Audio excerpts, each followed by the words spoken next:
Hello friends, Radhe Radhe. कैसे हैं आप सभी लोग? आई होप आप लोग अच्छे होंगे।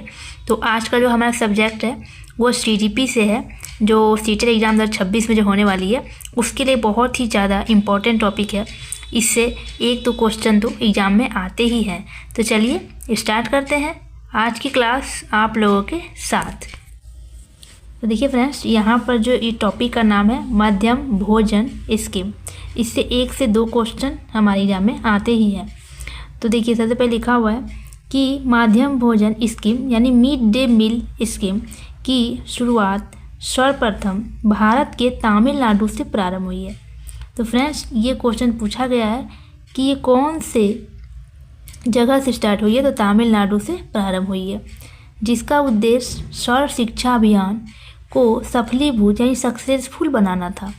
प्राथमिक कक्षाओं में नामांकन में वृद्धि हो तथा स्कूल छोड़ने की प्रवृत्ति में कमी हो इत्यादि को ध्यान में रखकर यह स्कीम शुरू की गई, जिसकी विशेषताएं निम्न प्रकार वर्णित है। तो सबसे पहला हमारा जो है, सुविधाहीन वर्गों से संबंधित बच्चों के प्रवेश, उपस्थिति, प्रतिधारण एवं अध्ययन स्तरों में सुधार करके प्राथमिक शिक्षा के व्यापीकरण को बढ़ाने तथा प्राथमिक स्तर के छात्रों की पोषाहार स्थिति को सुधारने के उद्देश्य से 15 अगस्त 1995 को पोषाहार समर्थन के राष्ट्रीय कार्यक्रम मध्याह्न भोजन स्कीम की शुरुआत की गई। नेक्स्ट, इस योजना के अंतर्गत 1ली से 5वीं कक्षा तक देश के राजकीय अनुदान प्राप्त प्राथमिक विद्यालयों में पढ़ने वाले सभी बच्चों को 80% उपस्थिति पर प्रति माह 3 किलोग्राम गेहूं तथा चावल दिए जाने की व्यवस्था की गई थी। किंतु इस योजना के अंतर्गत छात्रों को दिए जाने वाले खाद्यान्न का पूर्ण लाभ छात्रों को न प्राप्त होकर उसके परिवार को मिल जाता था। इसीलिए 1 सितंबर 2004 से प्राथमिक विद्यालयों में पके पकाए भोजन उपलब्ध कराने की योजना आरंभ कर दी गई। फ्रेंड्स, ये जो दिया हुआ है इसमें स्टेट वाइज, ये एग्जाम में स्टेट वाइज ही क्वेश्चन पूछता है, तो इस तरह से आप इसे पढ़ सकते हैं। नेक्स्ट, इस योजना के अंतर्गत विद्यालयों में मध्यावकाश में छात्र छात्राओं को सप्ताह में 4 दिन चावल से बने भोज्य पदार्थ तथा 2 दिन गेहूं से बने भोज्य पदार्थ दिए जाने की व्यवस्था की गई है। प्रत्येक छात्र छात्रा के लिए प्रतिदिन 100 ग्राम खाद्यान्न से निर्मित सामग्री दिए जाने का प्रावधान है, जिसे पकाने के लिए परिवर्तन लागत की व्यवस्था की गई है। नेक्स्ट, पौष्टिकता सुनिश्चित करने के लिए यह तय किया गया कि भोजन कम से कम 450 कैलोरी व 12 ग्राम प्रोटीन वाला हो। भोजन पकाने का कार्य ग्राम पंचायतों की देखरेख में किया जाता है। नेक्स्ट, मध्यम भोजन वर्ष में कम से कम 200 दिनों तक उपलब्ध कराया जाएगा। ये पूछा गया था एग्जाम में कि कितने दिनों तक उपलब्ध कराएगा, तो 200 दिनों तक उपलब्ध कराया जाएगा। और एक वो हमारा ख़त्म हो चुका फ्रेंड्स। अब हमारा एक न्यू टॉपिक भी है बुद्धि के सिद्धांत। इससे भी एग्जाम में क्वेश्चन आते हैं CGP में। तो देखिए, बुद्धि के सिद्धांत यहाँ लिखा हुआ है, इधर सिद्धांत है, इधर उसके प्रतिपादक। तो एक कारक सिद्धांत का हो गया प्रतिपादक बीने, टर्मन और स्टर्न, ये पूछा गया था एक कारक सिद्धांत।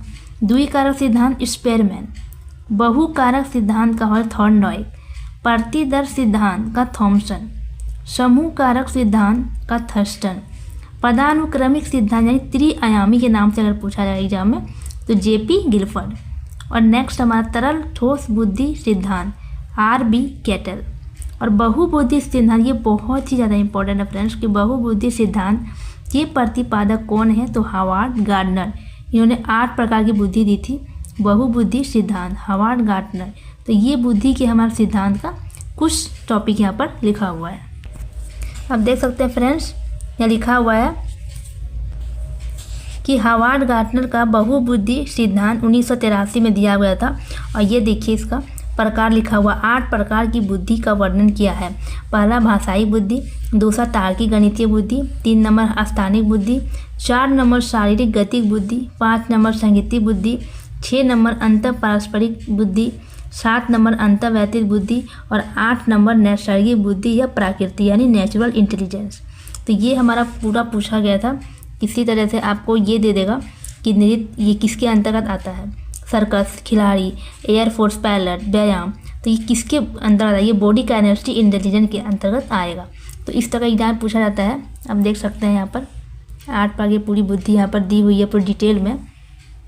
ये हमारा गार्डनर का ही बहुबुद्धि सिद्धांत है और ये पूछा गया था कि ये कौन से साल में हुआ था, मतलब दिया था। तो 1983 में बुद्धि का एक नवीन सिद्धांत का प्रतिपादित किया था। और ये हमारा एकाकी न होकर बहुकारकीय होता है और प्रत्येक बुद्धि एक दूसरे से अलग होती है। ये बुद्धि का जो टॉपिक है फ्रेंड्स, ये एग्जाम में ही आता है 1 से 2 क्वेश्चन बुद्धि से। तो आप देख सकते हैं ये पूरा लिखा हुआ है। तो फ्रेंड्स आज को मैंने 2-3 टॉपिक बताए, तो कैसा लगा ये वीडियो आप लोग को कमेंट में ज़रूर बताइएगा। और अगर वीडियो अच्छा लगा तो वीडियो को लाइक करें, अपने फ्रेंड के साथ ज़रूर शेयर करें। और अगर कि न्यू ज्वाइन किए हैं तो हमारे चैनल को सब्सक्राइब करना न भूलें। और फ्रेंड्स ये तीनों टॉपिक बहुत ही ज़्यादा इंपॉर्टेंट है, इससे 1 से 2 क्वेश्चन एग्जाम में ज़रूर पूछे जाएंगे। और फ्रेंड्स आज 26 जनवरी है, तो मेरी तरफ से आप सभी को हैप्पी रिपब्लिक डे। और तो चलिए मिलते हैं नेक्स्ट वीडियो में, तब तक के लिए बाय एंड टेक केयर।